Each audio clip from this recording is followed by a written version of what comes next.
It's not live. I don't know what to do with my hands. I'm not sure what to do with my hands. Go on then, up.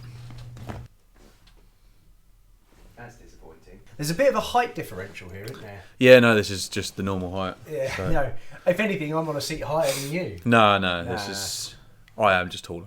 Yeah, that's what I'm saying. So I'm on a seat higher. Are we recording or not? Yeah. Oh, so okay. I'm on a higher seat, and you're still taller. So it was a compliment. You know. Oh, I see. Right, yeah, I was... Cool, you're yeah, smart. me being taller, sure.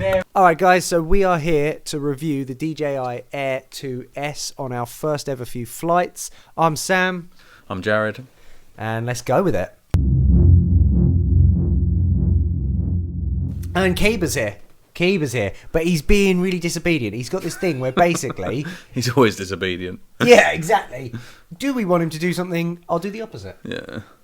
But that's how you roll, innit, mate? That's your personality. We'll be perfectly honest. We're not professional reviewers of any technology. Well, you're not. But... Yeah. When we do this review, we're limited in knowledge, but then many of you might be limited in knowledge on like how to use a drone. So you might come across the same problems we came across. So DJI Air 2S. Well, let's be honest. This is an amazing bit of technology. We're lucky to even have it in our lifetime. So, I mean, the fact that I was saying about the range that you could find with the remote control was crazy. 12 kilometres. Which, yeah, I didn't even think it was possible. I was even asking you, wasn't I, how do they do this? So, spectacular. We only took it 6 kilometres, so half its full range, no problems, no interruptions. It was incredible. To get the full 12 kilometres, you'd have to have someone at the other end to sort of like land it at, because you'll never go 12 kilometres and back on one battery. While we're saying it's incredible, we have to take into account we did come across quite a few issues. It has its faults. Like everyone. Yeah, like everyone. We wrote them down, but like we're going to try and make this come across as if we're just recalling it off the top of our heads, because we're natural. Sat here drinking our wine. It's a Rioja Reserva. We'll bring up a bit of footage here that we were going through, and this was a common thing.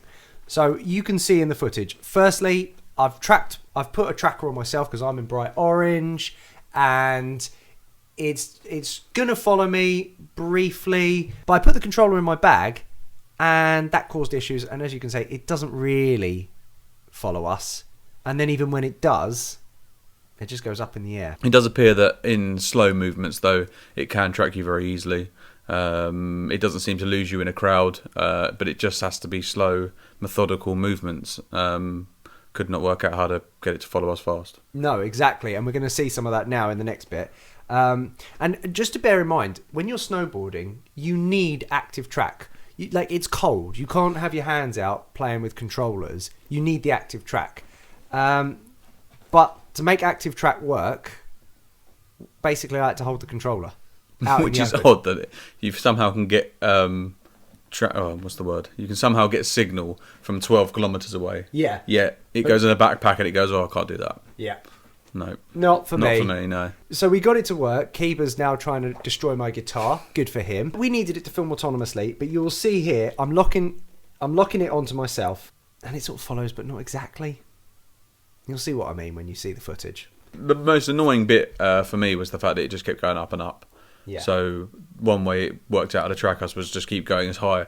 Yeah, okay, you get a massive wide span, you've still kept tracking us, but it's not exactly what we're looking for. So here I was just about to pick up some speed and it lost me.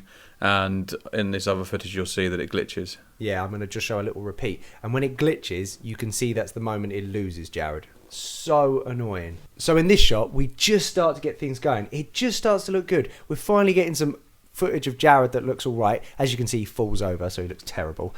It's a regular thing. He's not a very good snowboarder.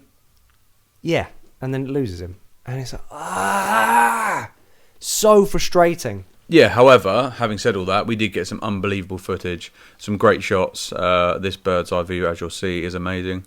And just in general, the camera quality, I think, is amazing. Unreal. Yeah. Just to be clear, we've not done any editing on this footage. We've just allowed it to be, so you can see what you're getting. You've got this lovely sweep up the mountain here. That looks beautiful. There's not much we could do about the background. It was grey skies most of the week. Yeah, that footage coming in back from Mont Blanc, wasn't it? Where you can see the propeller, or it's somehow picking up the propeller. That is mega annoying because that would have been a tremendous shot. Yeah. Nice and long footage, but you can't really use it because of that. I'm not even sure how that's happened. Yeah, and I think the pity with that is that's like the most important shot. Yeah. You know, Mont Blanc. We went there deliberately to get that shot, that space, and it looks perfect until you spot the props, and then it's like, oh, it's not. So ultimately, if you've come across these problems, write in the comments, tell us what we're doing wrong, because we've probably got something wrong, almost definitely. It turns out it's all our fault. But. Yeah, maybe we need some help. Give us some help. Give us your tips. Give us your thoughts. We're going to Turin in a few weeks. We're going to take lots of drone shots. We're going down to Barolo. We want to get the best footage we can, and we'll do our little sort of follow-up review in a couple of weeks' time. Sound good? Yeah, look forward to hearing from you. Yeah, cool. Anyway, like, subscribe. If you really like it, send it on to someone else. If you know someone else buying the drone, send it on. And please follow us across all our socials. We are on Twitter, Instagram, TikTok, Storyfire. That's our massive thing because I sort of... Rumble, YouTube. Follow us across that. We will be putting some exclusive footage out on Storyfire because I work for them. But thank you very much, guys. Have a great one. Cheers.